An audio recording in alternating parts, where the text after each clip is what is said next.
Excited to get back on the floor tomorrow night against Colorado State and honor our seniors. Nolan Narain, Yanni Wetzel, and KJ Fagan. Their senior night, something special, something they'll always remember. It'll be good to get back on the floor and play against a very good Colorado State team. They've got 19 wins. They're going to present challenges, and hopefully we will be up for them. But putting the loss behind us, we go to work every day. So if we'd have won the game, the routine doesn't change, or we lost the game. We come to work the next day, watch film, self-study, try to get ourselves better, go on the floor for about an hour, try to save legs, and then we'll go harder today. Colorado State runs a lot of set plays, maybe more set plays than anybody we've played all year. And so we'll try to pick out 6 or 7 of them we have to focus on, but they're dangerous, they're good, and we're expecting a battle on Tuesday night. Did the sun come up on Sunday? A little less bright. No, it came up. I mean, whether it was a year ago and we had 6, 7, 8 losses, you know, I don't like losing. So because we were 26-0, that loss was no different than any I've ever encountered. You know, I don't like losing. And so I watch the tape, try to figure out what I could have done better and what I can get the team to do better so it doesn't happen again. But it's college basketball, and it happens every night. And we've been blessed it hasn't happened to us very often, but it's a challenge to win college basketball games. And UNLV played very good. They're playing at a high level right now. And you get better, you get worse. And when they were sitting at 14-14, they're a better team than 14-14. I think we can all see that now, how they're playing at this point in their season. So that's what we hope to do, is continue to get better. We don't want to stay the same. Even though we were 26-0 and now 26-1, staying the same is not an option. We have to continue to improve going into March if we want to make some noise. Dutch, there's a raging debate whether it was good for the Aztecs to lose. You said Saturday night you didn't feel it was. A lot of fans feel otherwise. Is that why they're fans and you're the head coach? I don't like losing at anything. So if we lose a drill in practice, I'm not very happy. So we have to be wired to win. And we set a goal. It's the first goal we set all year and haven't achieved. Let's win 4 and achieve perfection. So we won at Boise, and then this was the second one of 3 remaining games, and we didn't win it. So, you know, that doesn't feel very good. And so whether it'll do us good or not remains to be seen. You know, every team is different. You know, some teams can't handle winning. Some teams can't handle losing. And we'll see what this team is, because it's the first time they've tasted defeat. So I think we watched tape. We showed them where our deficiencies were, what we thought we could do better, and at the same time not trying to discredit what UNLV did to us in here. They played at a high level, and we've seen that from them, whether it was their conference opener against Utah State where they hammered them, or their game before they played us against Colorado State where they played at a high level. We knew they were capable of playing at that level. We played them a 4-point game at their place, and we just made too many mistakes at the offensive end to be rewarded with a win. Defensively, we held them without a field goal in the second half for 11 minutes. But we didn't take advantage of what was some very good defense, and that's what I like about our team. When you don't score sometimes, you suffer at both ends. The defense gives in. Our defense was really good the entire second half, playing at a really high level. But yet we didn't take advantage of that with offense. So if this was football, we'd be mad at the offensive coordinator. But unfortunately, they play both ways here. So the same guys who were struggling on offense were playing their butts off on defense. So it's not 2 units. We play both ways here, and our offense didn't play at a level, a lot due to UNLV's game plan and their defense that we needed to get a win. What in particular didn't go right on offense, besides obviously not making shots, but what were they doing in terms of not doubling Yanni, staying on the shooters, that caused you problems? Yeah, it was – I think the real difference was at the end of the day, at their place, we had just enough turnovers where we got a couple fast break baskets that broke open the game.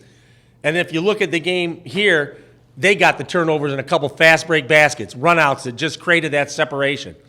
So in a close game, you turn it over a couple times and all of a sudden they get 6 or 8 points on the break. That's the difference in the game because both teams struggled in the half court. And our fast break opportunities we didn't take advantage of. You know, we had 2 or 3 that we didn't finish, whether it was Matt's bounce pass out of bounds, KJ got to the rim, missed a little floater, Jordan drove in there and looked to kick it out for a 3, and they did a good job getting back and taking those away, whereas you think at the end of the first half, we turn it over the last minute, they get a run-out layup. You know, Hardy, you know, we had a play where KJ threw it to Trey on the fast break. Trey saved it backwards. Hardy got it and drove in and got a layup. So just those few fast break opportunities that they took advantage of and we didn't turned out to be really big in the game. Is there anything in the half court, or were you satisfied with the half court offense?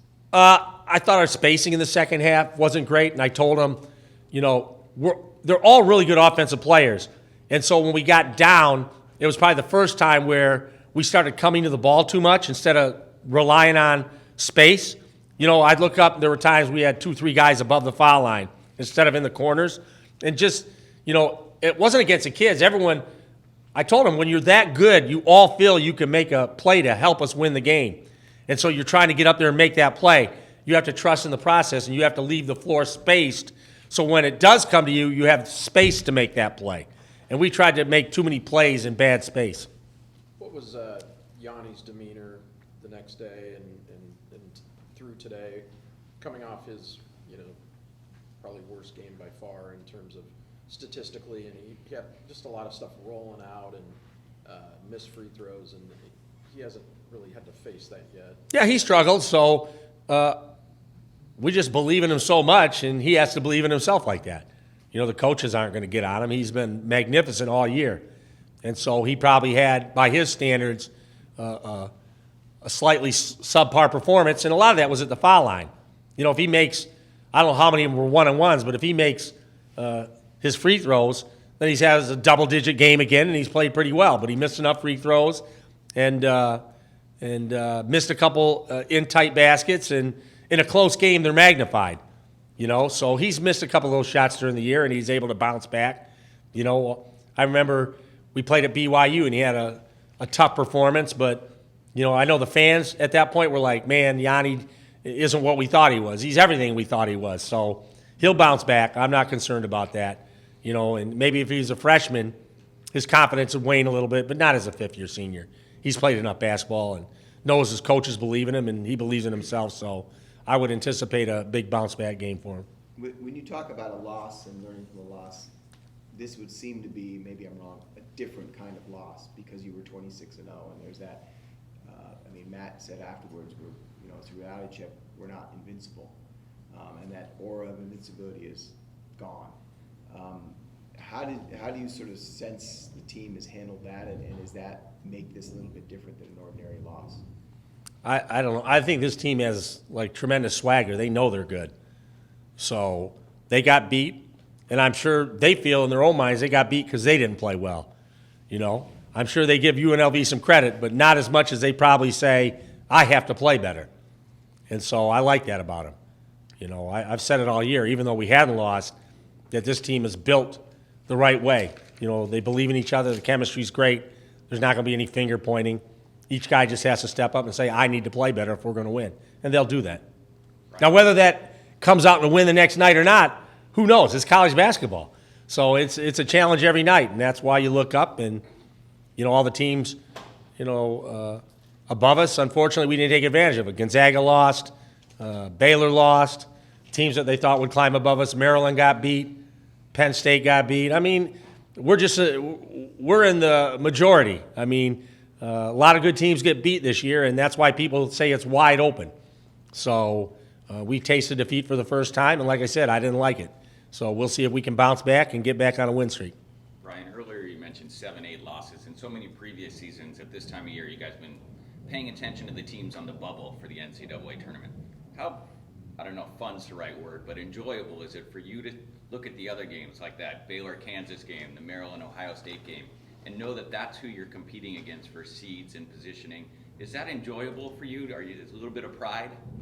Yeah, I mean, it's nice not to sit here and pull against teams because you know you're fighting for bubble spots with them. I mean, obviously, we all do that to some level when we're on the bubble.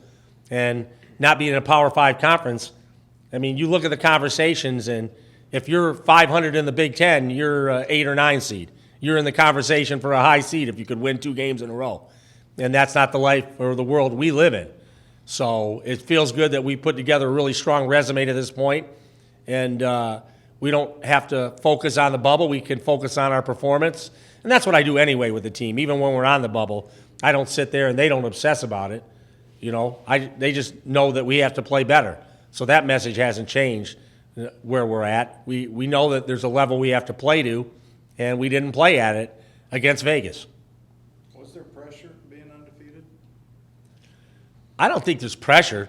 I think pressure is the New Mexico game when we had to beat them in here for the title a couple years back. That's pressure, knowing if you lose, the other team gets the title.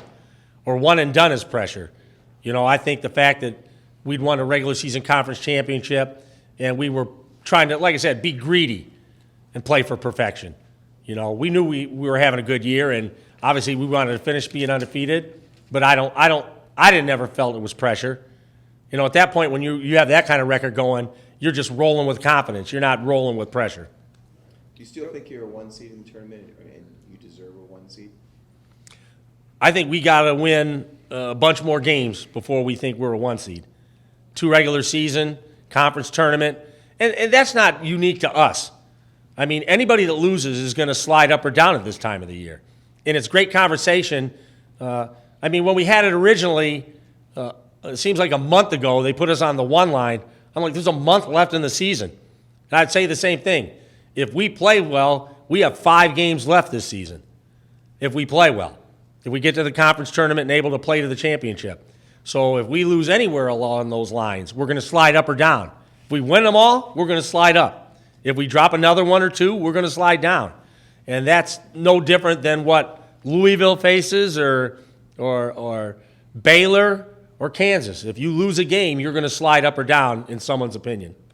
Coach, you guys still glad that you hung the banner that night, and do you think that might have given UNLV any added pressure having to sit there and watch a ceremony like that? Or added motivation? Motivation? Yeah. I listened to Mark on the radio today. He said if they're playing an undefeated number 4 ranked team in the country and they needed extra motivation, then that would be something else. So, but as a coach, I mean, TJ has done a really good job, and he's doing what I would do. Can you believe they're hanging a banner today? Yeah, they're hanging a banner today. It's whatever extra motivation you think you need. But I think they would have been ready to play whether we hung a banner or not. And like I said, it wasn't. It might have been different if we hadn't won the league yet and we had to beat them to hang it. We hang it before the game. That might have been upsetting. But we had already won the league, so I don't think they were probably too upset over that. I'm not sure, not just with this program in recent years, but I can't remember the last time I saw the look that Malachi had on his face sitting next to you in the post-game press conference. It was way past disappointment. It was almost this anger. He didn't change his look. He didn't look in any direction until he was spoken to. Are we starting to get a glimpse of the competitor he is? And well, you guys know, but are we starting to see what a competitor he is? Oh, yeah, he's a high-level competitor. This whole team is. You know, they compete at a high level. So listen, you don't see it in practice. When they go against each other and we divide the teams up, they're playing to win every drill in practice. And they go at each other. And it's like little kids. When you keep score, you might be having a horrible day in school, and you run a relay race, oh, they're going to run like crazy. Everybody wants to run a race. And so they're no different. Whenever we compete against each other, they try to win everything they do, whether it's a shooting drill or 5-on-5, red versus black. They compete like that all the time. And when they don't win, they're not happy in practice when they don't win. So it's not surprising that when they lose a game and the stakes are even higher, they're going to be even more upset. But is there anything unique about him in that group? We'll find out the next game, won't we? Okay. How he responds to defeat. So they'll respond the right way. And with that being said, that doesn't guarantee we're going to win. You know, we have to go out there and like any team in the country this year, we have to play at a high level. We're not just going to go out there and throw the ball up and jump over people and dominate them physically. We have to play together. We have at both ends of the floor. We have to be connected, and that's our greatest strength. So we're not going to go out there and just play one-on-one and have 4 guys watch. So Malachi's as good as the pieces around him, just like everybody on the team is. So we have to be connected at both ends of the floor. Do you think with that one loss, it kind of opens up a blueprint for other teams on how to defeat you guys heading into the tournament?